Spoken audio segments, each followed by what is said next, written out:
جمعۃ المبارک وہ بابرکت دن ہے کہ اللہ کے رسول صلی اللہ علیہ وسلم نے ارشاد فرمایا کہ جمعۃ المبارک کو مجھ پر خوب درود بھیجا کرو کہ تمہارا درود میں خود سنتا ہوں۔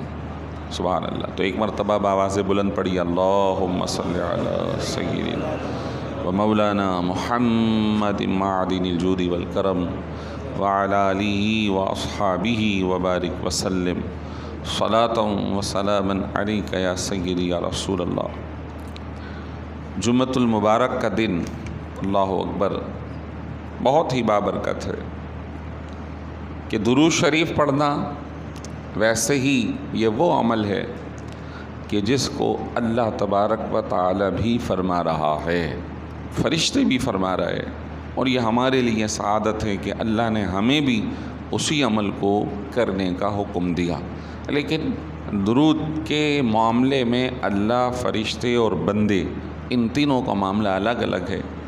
بندے دعا کرتے ہیں اللہم صلی علی، اے اللہ تو درود نازل فرما، اور اللہ تبارک و تعالی وہ ہے جو نازل فرماتا ہے، اور فرشتے بھی دعا کرتے ہیں۔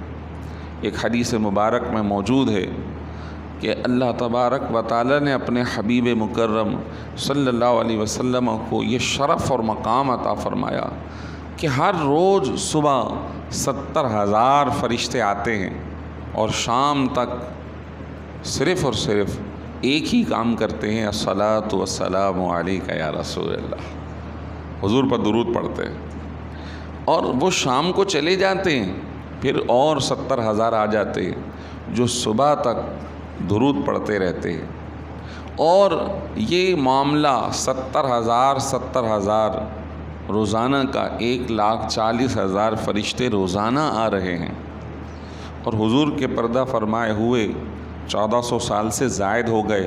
نہ جانے قیامت کب آئے گی، کوئی پتہ نہیں، لیکن جو ایک مرتبہ حضور پہ درود پڑھنے آیا اب اسے دوبارہ موقع نہیں ملے گا۔ اتنی بڑی جماعت کھڑی ہے نبی کریم پر درود پاک پڑھنے کے لیے۔ اللہ اکبر، اللہ اکبر۔ تو اندازہ کریں کہ یہ انسانوں کی تو کوئی تعداد ہی نہیں ہے جتنی اللہ نے فرشتوں کی تعداد کو رکھا۔ جمعۃ المبارک میں کچھ ایک دو اعمال مزید عرض کروں۔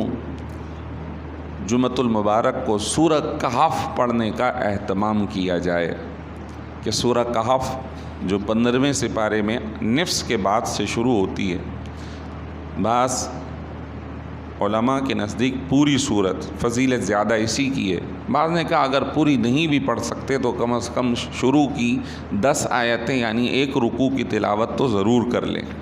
حدیث مبارک میں یہ ہے، حضرت عبداللہ ابن عمر سے روایت کہ جو جمعے کے دن سورہ کہف پڑھے اس کے قدم سے آسمان تک نور بلند ہوگا جو قیامت کو اس کے لیے روشنی پیدا کرے گا،